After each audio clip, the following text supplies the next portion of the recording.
അസ്സലാമലൈക്കും. അപ്പോൾ ഇന്ന് ചെറിയൊരു യാത്ര ഉണ്ട് കേട്ടോ. നമ്മളെ എൻ്റെ ഫ്രണ്ടാണ്, പിന്നെ വീടിൻ്റെ ഓണറാണ് കേട്ടോ. അപ്പോൾ അവൾക്കും നമുക്ക് മരുന്നോ ഡോക്ടറെ കാണിക്കാൻ പാലക്കാട് വരെ പോകാൻ കേട്ടോ.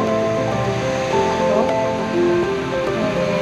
പോകാനുണ്ട്. അപ്പോൾ അതുകൊണ്ട് ഇന്ന് രാവിലെ തന്നെ പുതിയാപ്പിള വാങ്ങിച്ച് വെച്ചാണ് കേട്ടോ. അപ്പോൾ അത് നേരെയാക്കി മസാല വെച്ച് പൊരിക്കണം. അസ്സലാമലൈക്കും. അപ്പോൾ മീൻ പൊരിച്ചതൊക്കെ ആയിട്ട് വരാം കേട്ടോ. അസ്സലാമലൈക്കും.